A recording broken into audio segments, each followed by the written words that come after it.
I've not received the report yet from our CLO, but unfortunately all those that tested positive, the decision that was taken was that we can't bring them on board. And the reason that we took that kind of a decision, obviously with the guidance from Tokyo, is exactly that we didn't want our athletes to get there and they are in the isolation and now they have to go back home, because that destroys athletes. And that's why we felt that that was the best move. And I think even the management agreed with us, and that's an approach that we took.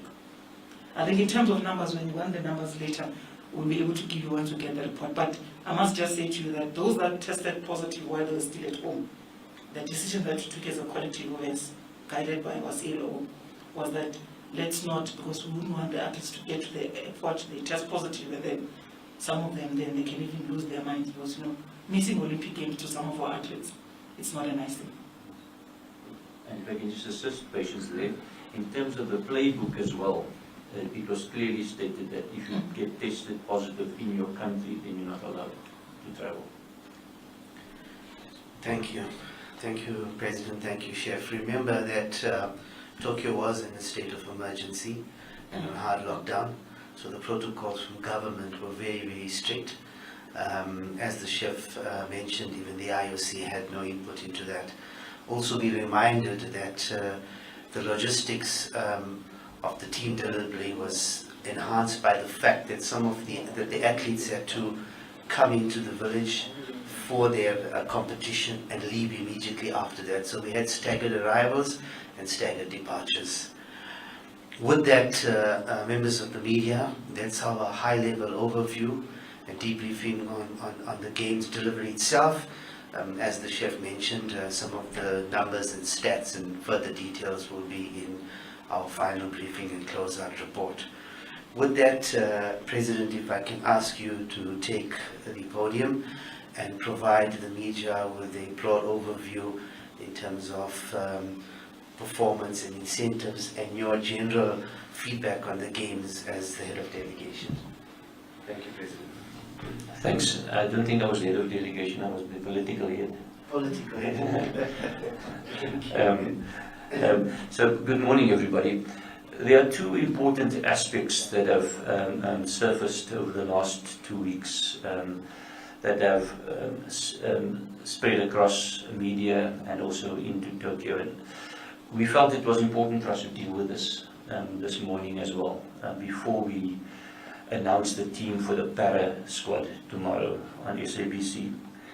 So let's take the first one, and that was the issue of the medal count, the 1 gold world record and the 2 silvers. SASCOC is concerned.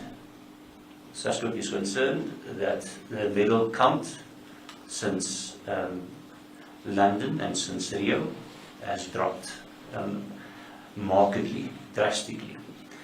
So we are concerned, and we will do our introspection with the federations, with the athletes, and with our management, and with our partners to determine the causes thereof, and then the positive, constructive actions that must be taken. Because this reminds me of our return from Beijing, and the actions and steps we did in our reflection immediately thereafter. And one of the key things that came out of that was a drastic increase in the funding of athlete support. So in the build-up to London and in the build-up to Rio, we had figures of around 100 million that SASCOC was able to use for various support programs. One of that was the Operation Excellence, where around 21 to 27 million was spent per year on supporting our athletes. Then in 2017, that funding was greatly reduced to 5 million per year. And we need to sit down with ourselves and with our partners to look at that effect on the medal count during 2021. So for us, that major introspection with the athletes first, with the federations next, with our management, and with our partners, which includes government, to sit down and say, what do we need to do to turn this medal count around? Now, I need to address some of the other issues that have been in the media as well, using words like disappointing, failure. And our answer to that is we need to look at this matter in a responsible manner in terms of how do we address engaging with our athletes, to let them grow from this event and from this experience, and to build up to the next Olympics in Paris 2024. And a classic example could be Usain Bolt, who in Athens did not even make it past the qualifications, but then worked on steps to improve over the next 3 Olympics, or next 2 Olympics. So I think SASCOC needs to have that sort of approach to say, yes, we are extremely concerned going into the event with a medal count. But then also I need to take into account that there were several close shaves.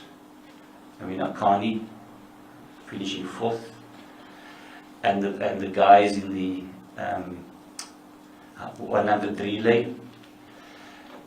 We thought that there was clear possibilities there, and because of experience and because of technique, we feel that we can improve with that federation to try and improve and to consolidate that team for the next 3 years.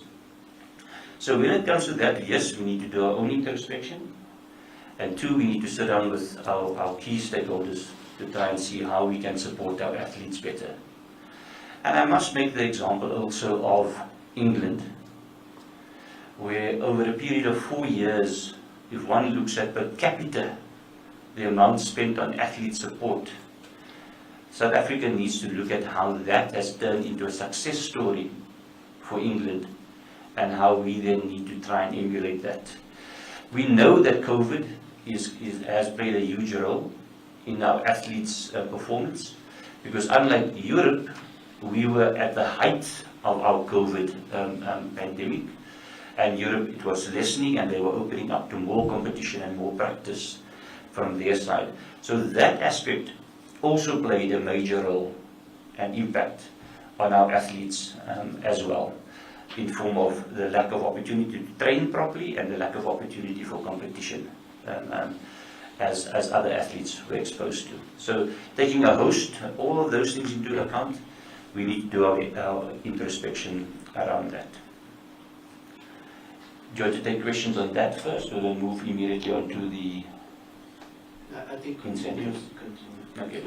So the other aspect that we need to deal with in a very serious and responsible manner is the issue of incentives.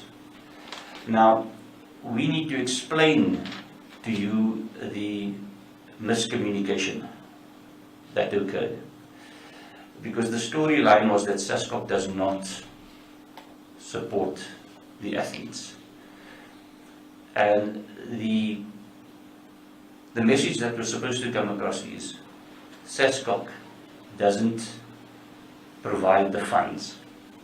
SASCOC has always gone out to its partners to seek those funds.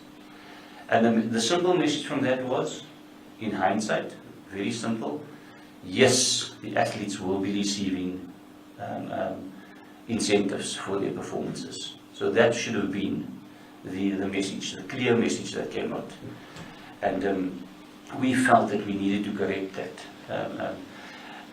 message, because that really riled South Africa's population, that we weren't supporting our athletes in the manner that we should.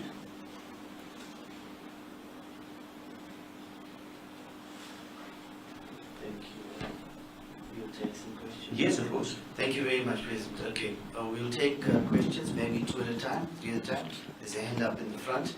Please announce your name and the media house you're from. It's Vuyo from Power FM. Can I ask? I've got quite a few. It's just 2, 3. I'll give you Please two get a pen, questions. Barry. Go ahead. I'll give you two questions and you can And come back. after you Okay, finish, then I can nobody has come any other questions. Okay, I'll come We'll back. take for- two from I'll you. come back for the others. Just in terms of what you've just spoke about, Barry, in terms of preparation, I'm so happy that we are acknowledging and the fact that you've mentioned that you guys are concerned. This is not something that we need to take lying down. And the moment that you acknowledge, it then opens up room for conversations to say, how do we move on from? So I appreciate that part. In the build-up to the Olympics, you just mentioned COVID-19 now. Do you feel our country's response to the issue of COVID, so that it can accelerate the opportunity of opening up the country, and I'm talking about the availability of vaccines and stuff, could have been a problem because now our athletes couldn't get out because of this issue? Are you going to be having conversations with the government or the ministry to say maybe a quick response to this could have assisted us? And somehow it feels like there's a role there, because statements that were coming out just kept on saying the country's closed, the centers are closed, and all that. Well, the rest of the countries across the world have found ways around this thing, and I do understand they are first world countries, but in terms of that, and in relation to the incentives, I think everybody's looking at the previous years to say, prior to the games, the incentives, they are announced, the amounts are announced. The statement that comes out now says, for example, we don't want to announce because we didn't wanted the athletes to concentrate. But prior to this, it was announced. And more than anything else, it did motivate the athletes to say, oh, if I get gold, I'm going to get so much money. Part of it did motivate. So my question then is to that, to say, what could the incentive? What was the problem in sorting out the issue of incentives prior, and then announcing as well to say these are the amounts? Because, like I'm saying, as it's sitting now, it's to say, but if you say you're motivating, you want them to concentrate on the Olympics and the Paralympics. Prior to this, the amount was set prior. So what was the problem prior before?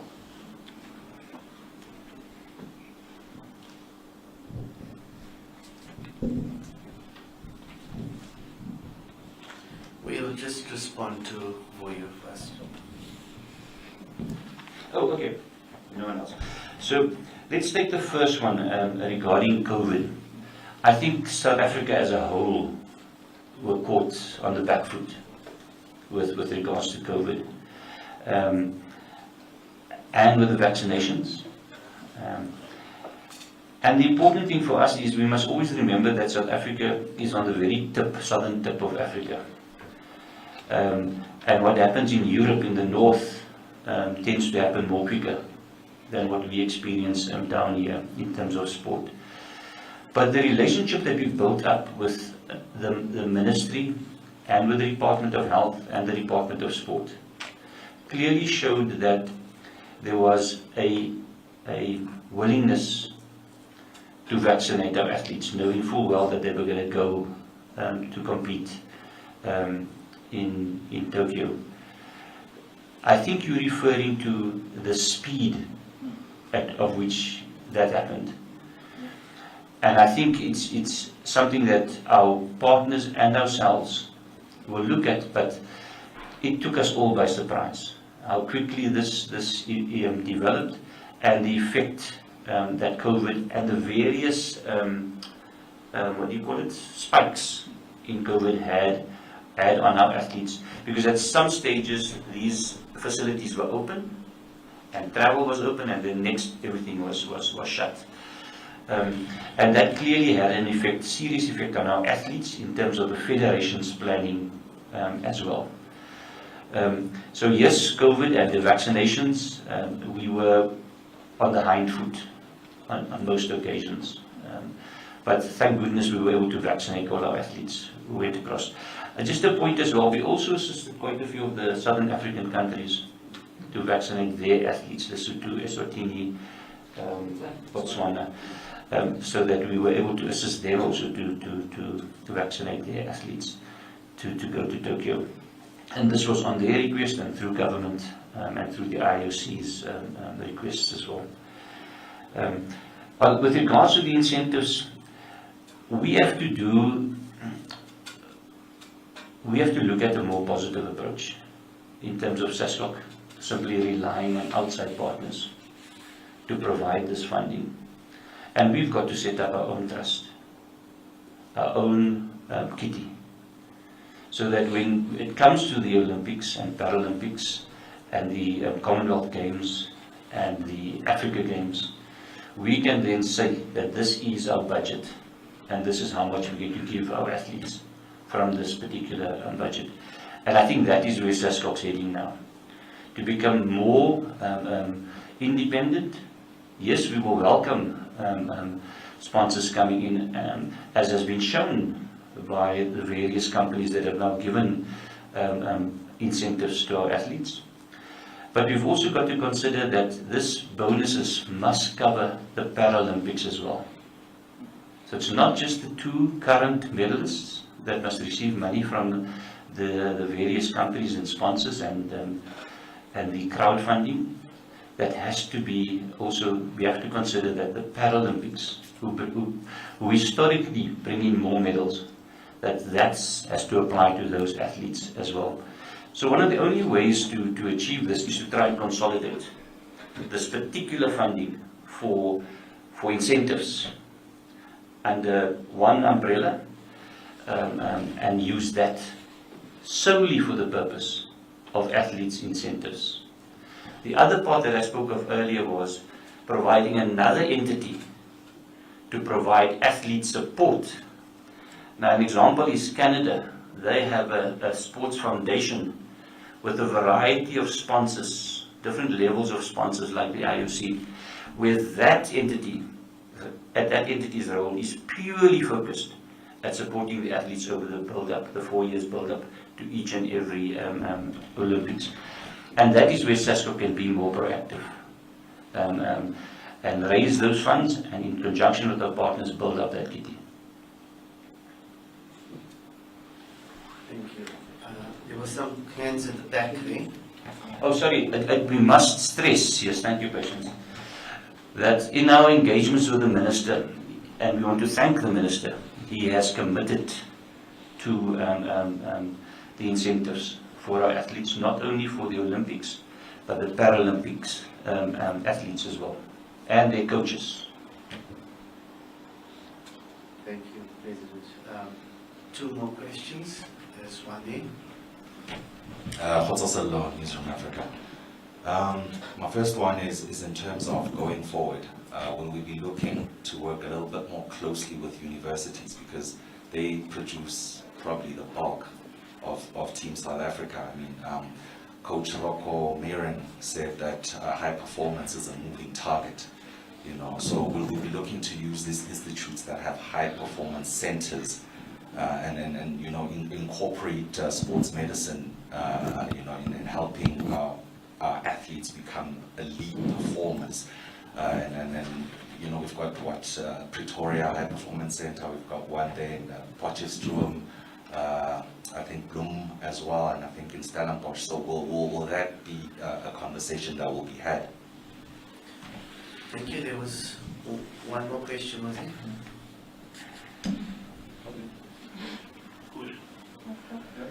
And is that the last one in the back there? No. Okay, we'll take these 2 questions. Okay, Lonnie, that was too excited. I was hoping that... And one more on incentives, please. Yes, of course. Can we just take the one hand that's went up now? Just with regards to the Can incentives. you introduce yourself then? Sorry, Wes Barton from the Citizen newspaper. Just with regards to the incentives, I know that you've said that it's up to your partners how much the athletes will get. Have you been given any indication at this stage? Do you know how much they'll get? And do you know if that decision will officially only be announced perhaps after the Paralympics? We are in constant communication with the department and the Minister, and we haven't received any specifics as yet, as of this morning. Thank you. There was one more question. Can I answer the Yes, please. university question? In our strategic plan going forward as SASCOC. We have set up a task team which includes board members from SASCOC as well as from University Sports South Africa to forge out how closer workings with the university sector will happen. So it is a consideration, and we are going to be working very closely with them. And one, of course, must make a statement that an athlete like Bianca, who without a university or high performance background was still able to perform and beat the world's best because of her own schedule on her international tour, which she was able to develop the experience, and her coach developed the experience to perform at that level as well. I think there was one more question on incentives. Can we just finish with that, please? Well, Clooney also had incentives, I'm sure. No. Oh, okay. No, I just wanted to check whether will it depend what type of sporting code you are in terms of how your incentive package will be. Like someone like that Diana doesn't get a monthly salary as a swimmer. Will her incentive be greater versus than somebody who does this professionally? Just a slight correction. So Tatiana has been receiving some funding from the National Lotteries Commission, not nearly enough. And Akani Sumbine from the IOC with their solidarity funding and the NLC. But we need to really take a hard look to say, what do the athletes actually need to really support themselves. Tatiana is of course studying, but others are not. But what do they actually need to take their focus on bringing in their own wage, their own living, so that they can focus on becoming the world's best. So that sort of discussions are going to be held with the High Performance Commission. But just to take you back another step, in 2011, that was when we last had the Vision for Sport, or the National Sports and Recreation Plan, where we gave targets over 10 years as to what we want to do and who was responsible for what. We are going to strongly encourage that sort of engagement to take place with all stakeholders, including yourselves, by the way, because everyone was involved in development of that National Sports and Recreation Plan. And that is something that we'll be working with the provinces, with the federations, and with government to achieve, and all other stakeholders such as yourself, to achieve a clear pathway.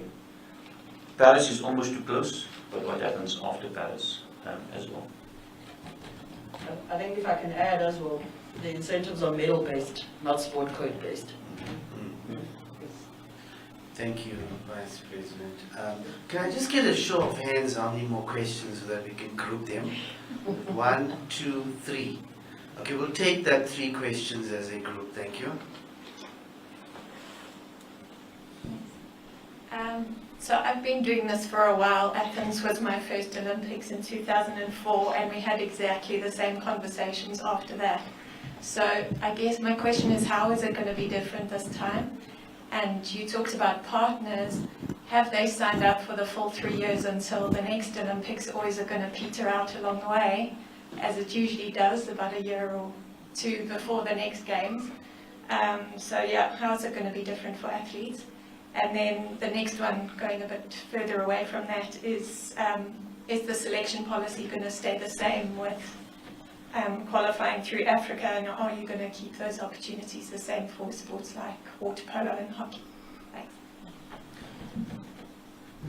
There were 3 questions in there, not one. Can we just take one more? Yeah? And we'll come back. All right, okay. Right. Afternoon, Clinton from ENCA. So my first question was around the selection policy as well. Will there be a relook at that given 2019 and these Olympics and how the team did? And then maybe just linked to that, I know a few weeks before Tokyo, the minister, I can't remember where he was speaking, but he said that we're not sending athletes to the Olympics for a holiday. They need to be competitive.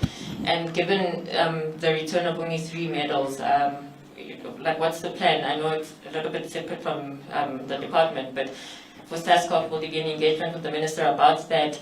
And how do you work those sorts of things out? And then just what happened with OPEX? Okay, well, we expected that one. Thank you. We will respond to that group of questions. Thank you. Let's take the third one. I think let's just take the last one. Yes, Go ahead. Yeah. Thank you. It's Leo from Power 987 again. First one, immediately after the opening ceremony, another case opened up, and even the minister last week spoke about it. He making a statement to say the team that was sent to the Olympics did not represent the demographics of the country. Just want to get your comment in regards to that.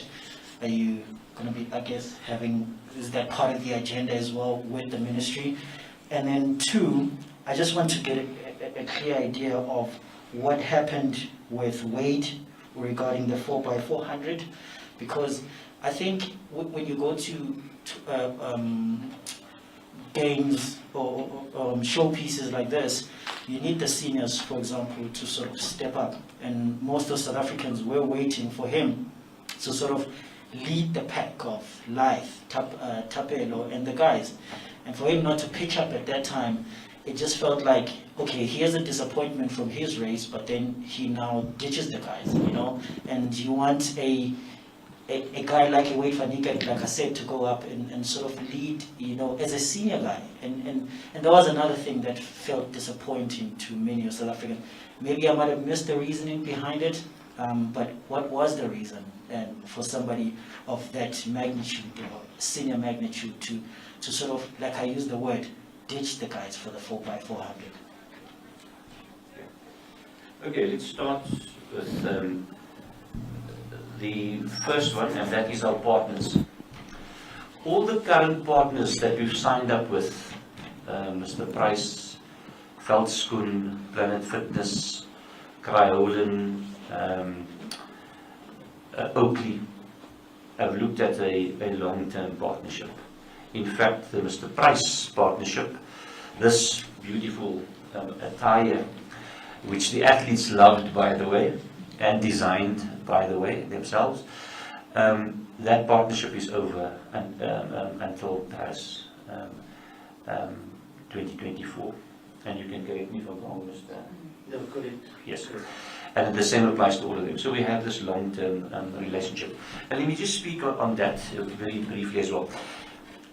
The fact that SASCOC's board was elected in 2020, in November, and the fact that we've been in that position for 9 months, the fact that we have that many sponsors, and another one that we're going to mention shortly, come on board and show trust in the organization and affiliate with Team South Africa, shows us that the organization is traveling on a different path and a better path. And they've committed themselves to that growth with the athletes and ourselves as well. So we want to thank them for that.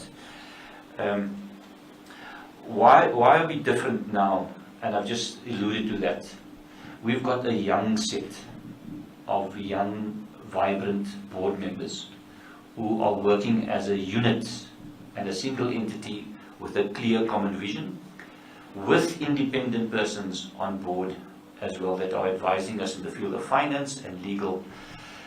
And clearly we're taking a different path to say, look, we've now wrapped up our past problems, our financial difficulties, we've resolved that. The organization now needs to look at what do we need to do over the next cycle to turn this organization around. And that, I think, is different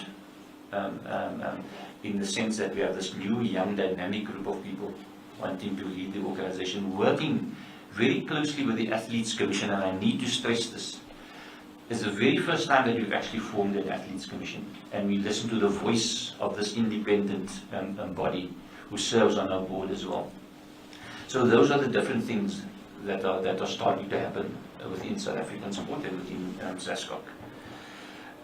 The selection policy is not up to the board. The selection policy is up to the international sports federations, the IOC, and our federations.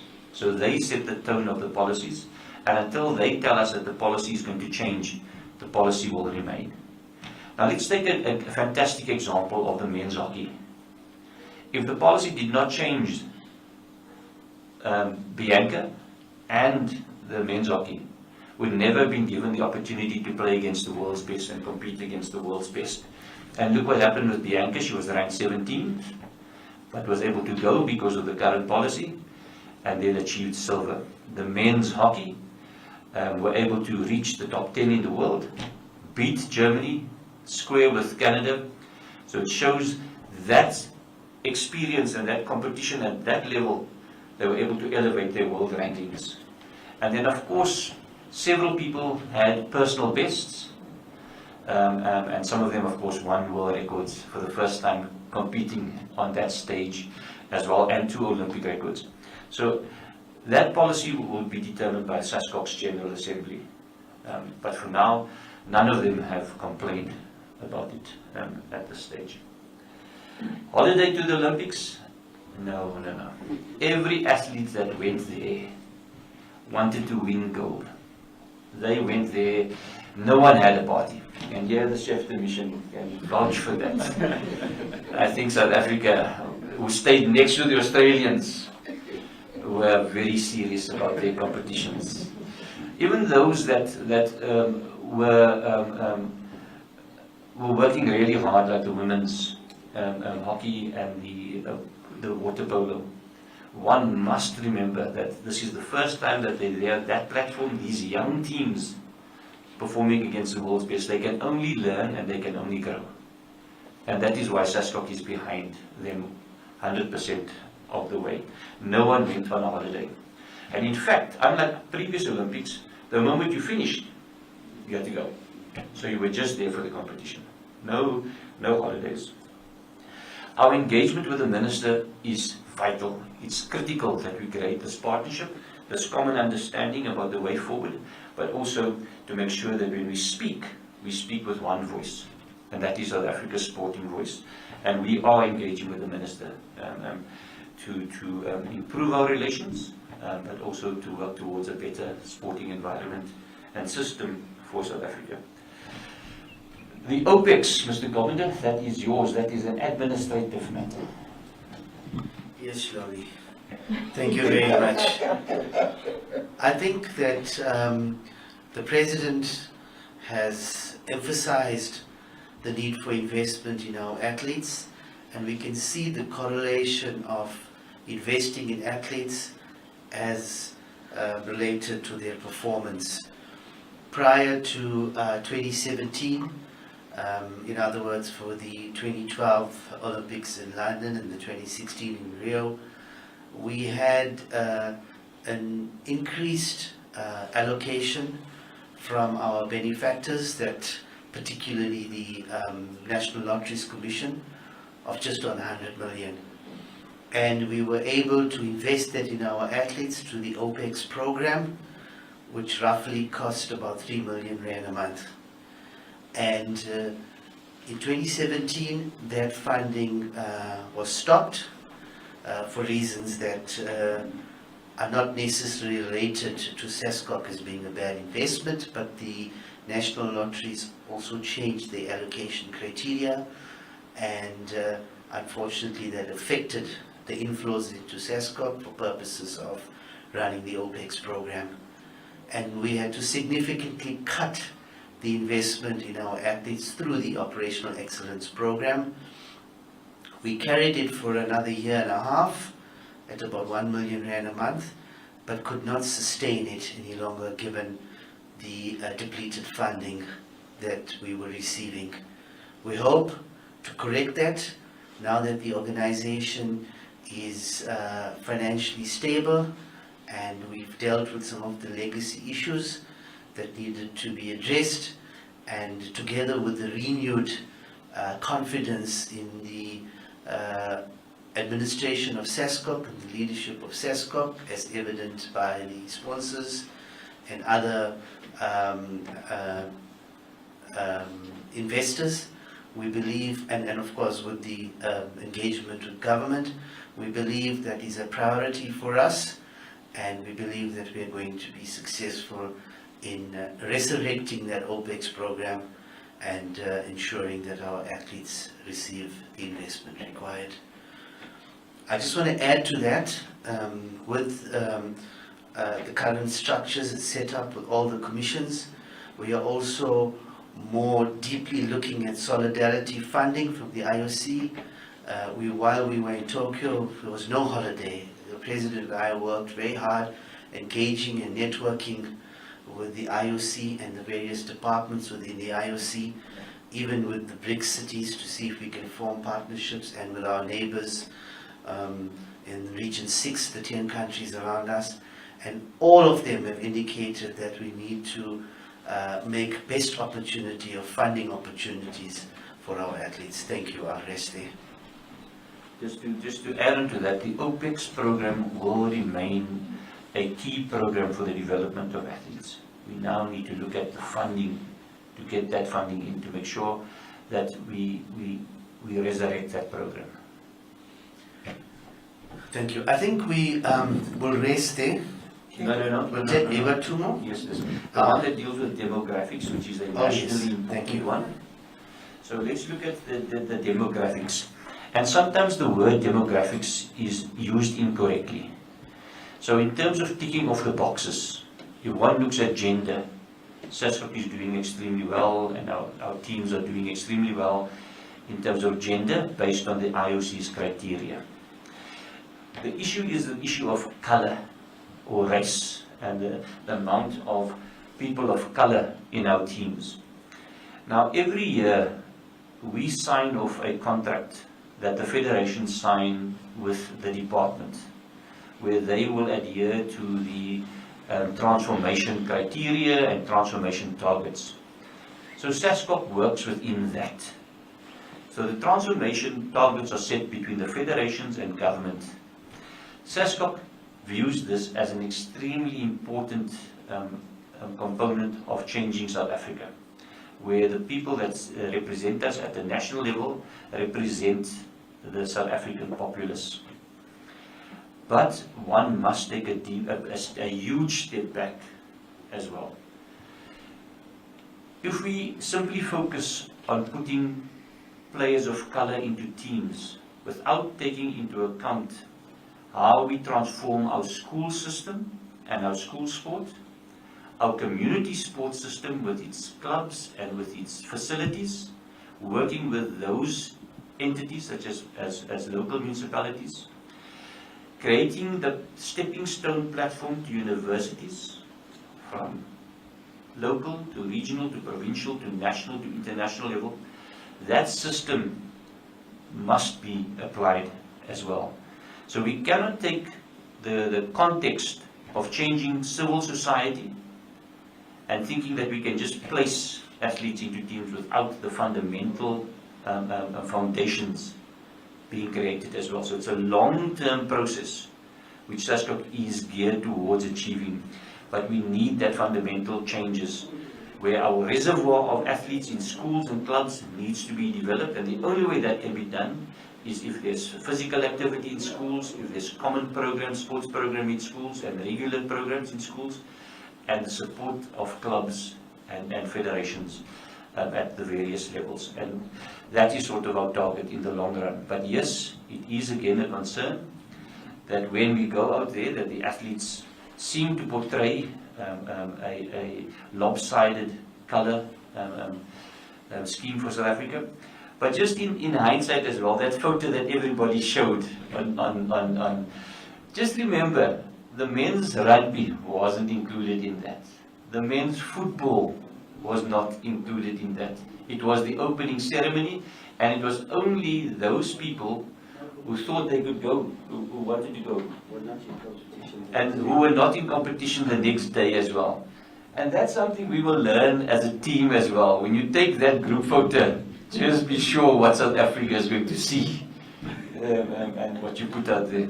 Some athletes haven't even arrived yet, actually, in Tokyo.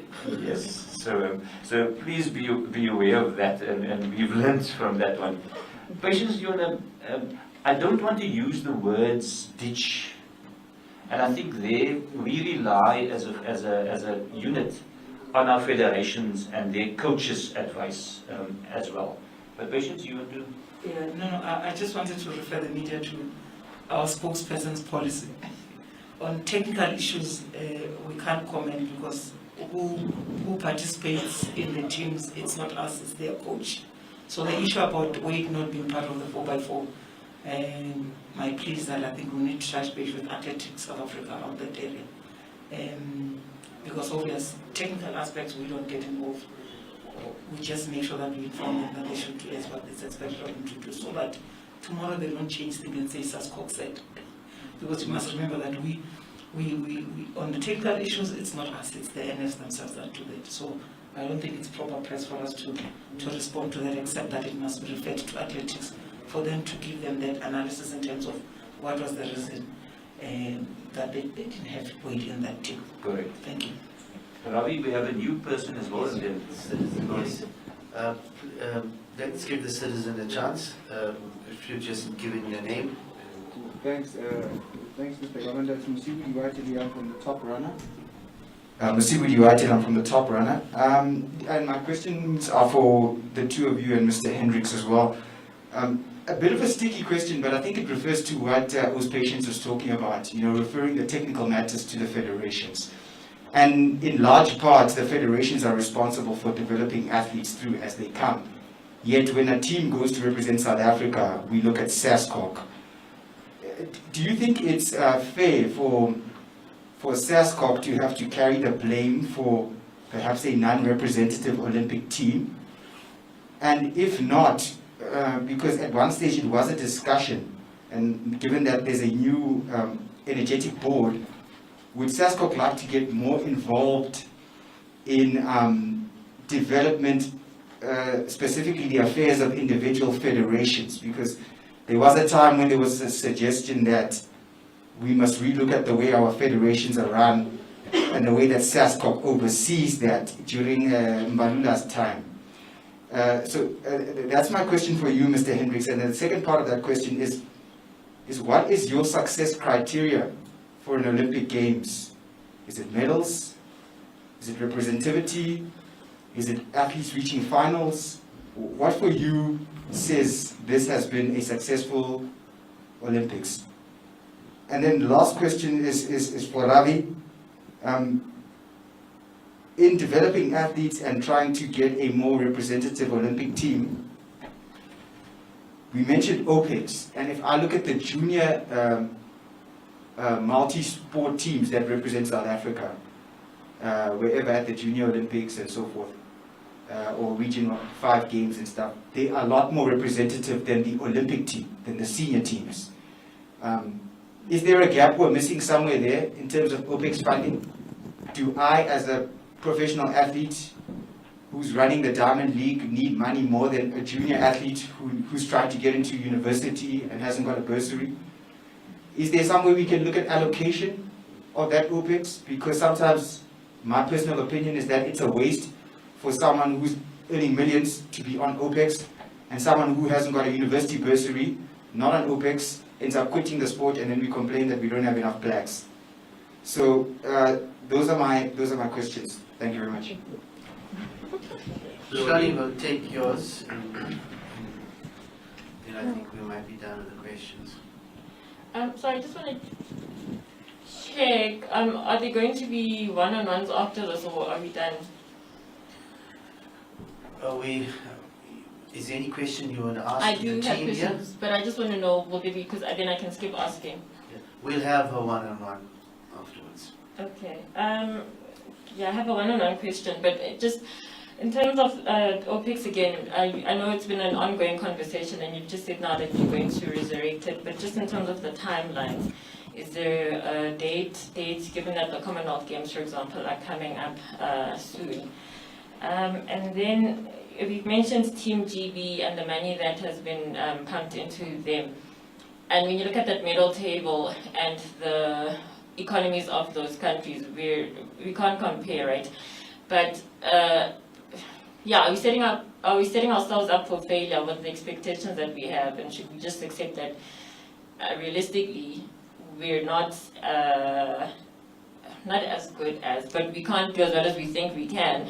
And maybe should that message not be communicated a little bit differently?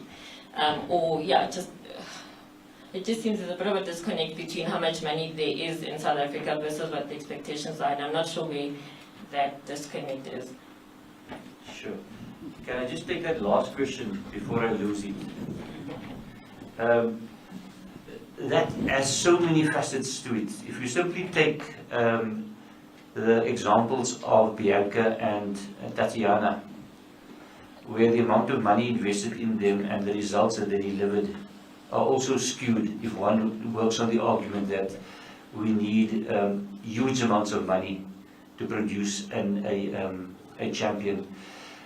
And those are the sort of discussions we need to have, and it ties in with your one as well, which says, how do we allocate the Opex funding? Do we allocate it on various levels, which we've done before, which is the different spheres? And should those who are well off be receiving Opex funding? And that's not something new. It has always been something that has been debated in SASCOC. And if you simply take a case of an athlete receiving millions from a international sponsor, and then SASCOC is still providing, let's say, 100,000 a month, could that not have been spent better and more ethically on an up-and-coming athlete who can't afford to travel from home to a university? So yes, those are key things that our high-performance unit has to discuss as a matter of urgency. But then there were many others. Role of SASCOC. SASCOC's role is defined by the IOC, by the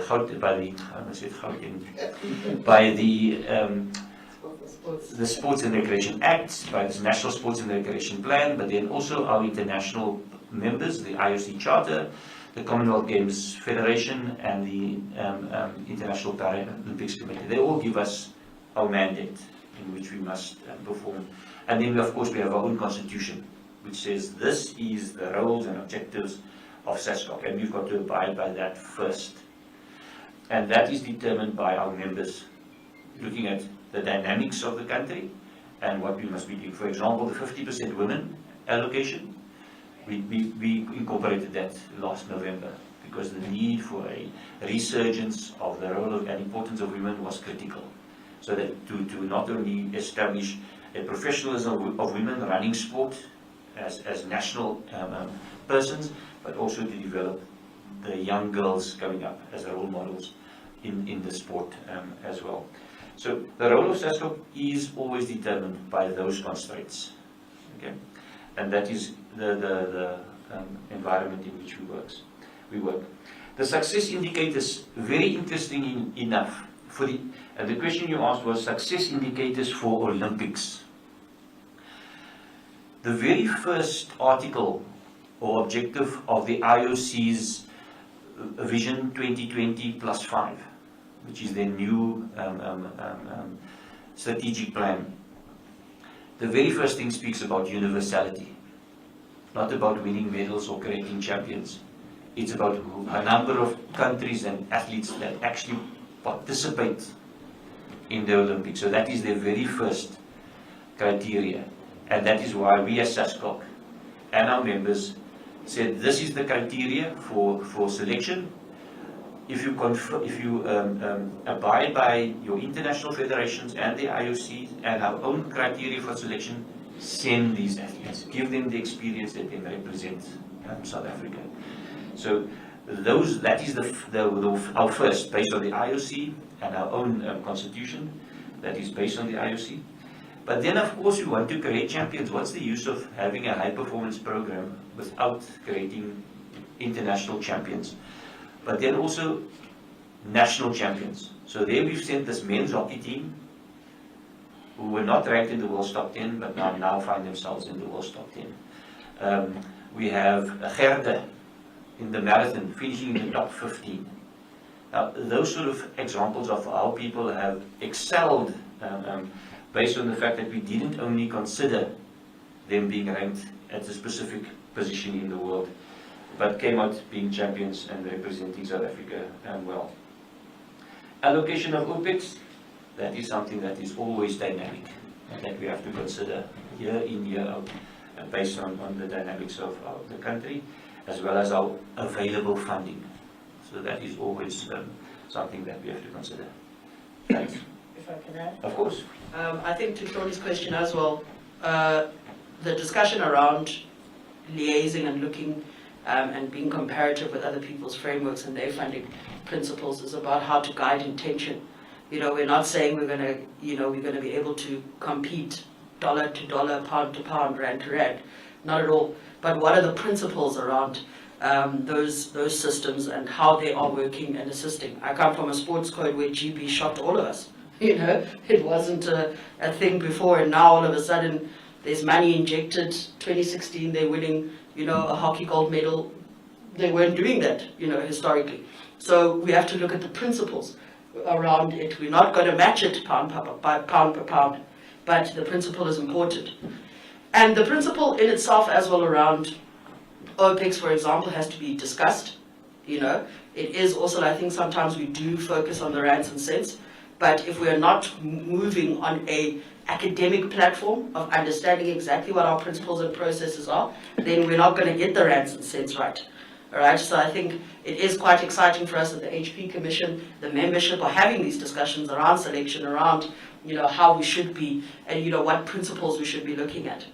Further to that, I think when you ask the question about fairness, it's quite interesting because whenever I get asked anything and I feel like that question is actually not for SASCOC, you know, my answer is always clear that the greatest gift we can give an athlete is a healthy and strong federation, because that is their development aspect. By the time they come to us, we're expecting that the federation has done the work.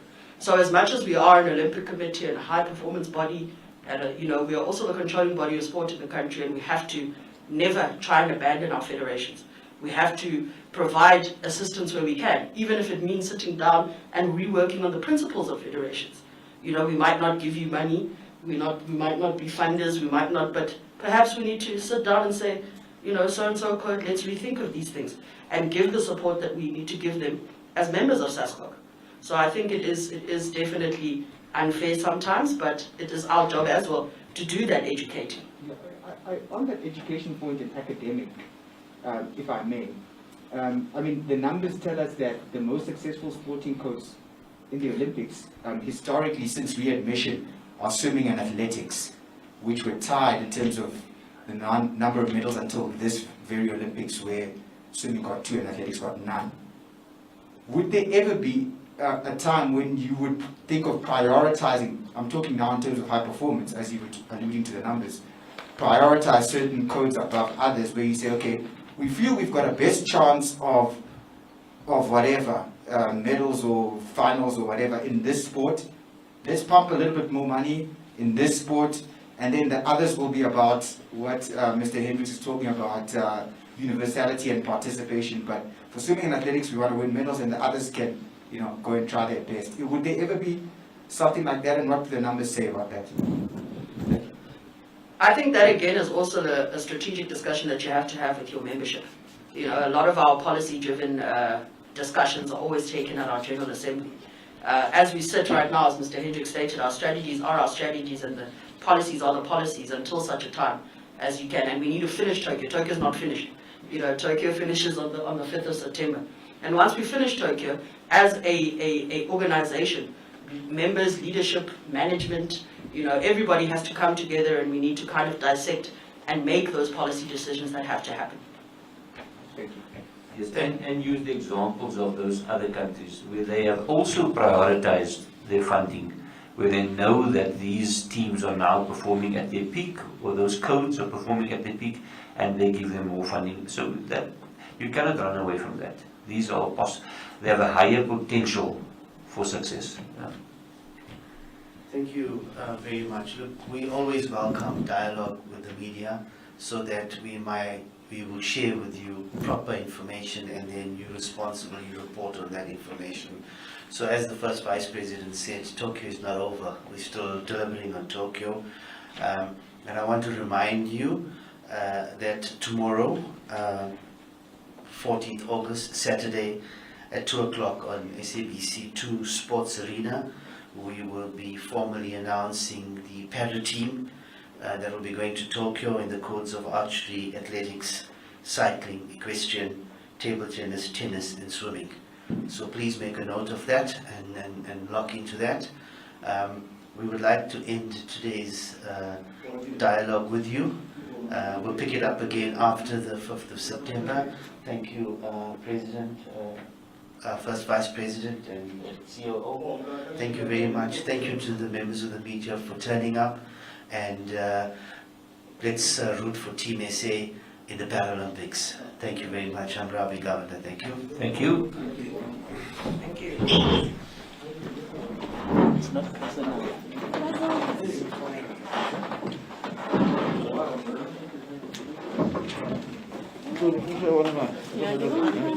Yeah. I just have a question. Thank you.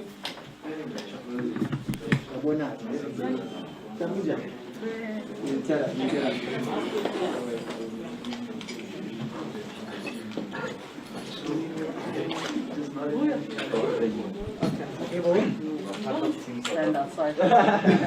You know this, I had to get that face. Yeah, that's what nice. Thank you. Thank you.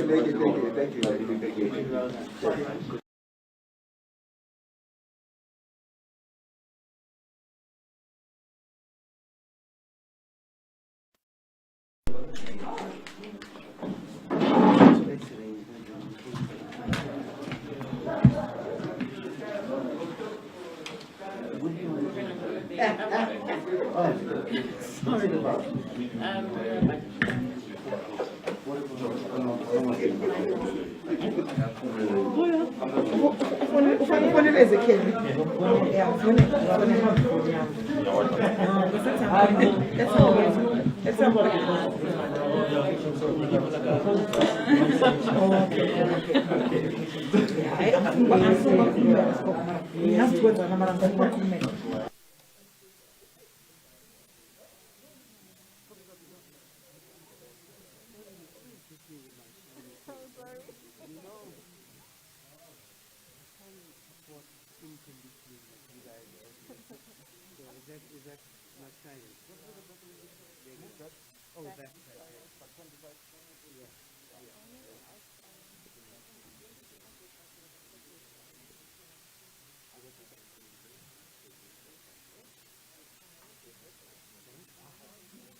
What did you have for breakfast this morning? Nothing. You're taking me for breakfast. Oh, is it lunchtime now? Okay, cool. Just quickly, around, we've been asking you this around the budget. Yes. What was the final budget? We know that the department said they had given 7.4 million, and now I know at some point it was 40 plus million from SASCOC that you required, but what were the final numbers? And also just from that, could there not have been some anticipation of the incentives given the money that you would have had? Thank you very much. Yes, initially when we set out to deliver Team SA to the Tokyo Games, both the Olympics and Paralympics, the number that we had on the table was just over 42 million. And with the lack of commitment... Sorry. Was it my fault? No, never. Not your fault. Oh, I mean, okay. I just wanted to ask about the tomorrow as well, the team announcement. Is there any way we can be there or is it a studio? No, because of COVID, the studio won't allow you. It's in the studio, SABC 2.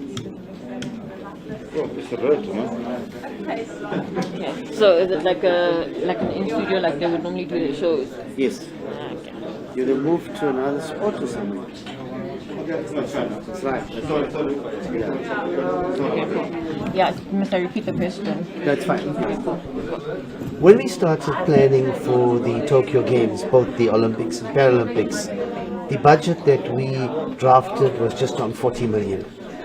It was a budget that was relevant to what needs to be done. But unfortunately, due to a lack of commitment of funding, we had to revisit that budget and strip it down to the bare essential just to deliver the team. And that's one partially the reasons why we haven't included the incentives in that budget. We cut it down to just under 16 million, 15.9 million. Split between the Olympics, about 12-13 million for Olympics and 3 million for the Paralympics. Government then forwarded us some money, 7.5 million, and we received some monies from lottery that made it possible to actually fund that budget. But it was a stripped down budget. Any item that is not directly related to the team delivery was removed. Things like exchanging of gifts with other NOCs, all of that was left out. And I can say that thus far we have managed to deliver the team, certainly the Olympic team, without having exceeded that number. And I just want to clarify, when you say you also got money from NLC, that's the 5 million, or is that a separate amount? No, that's it. We received an amount of just over 6.6 million from the NLC, specifically for the delivery of Team SA to the Olympics and the Paralympics. Thank you. Thank you. Cool. So the money that you get is usually for the... Yeah, 5, yeah.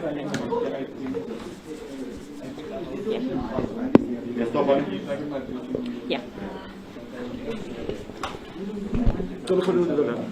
Huh? Marcel, which bus stop?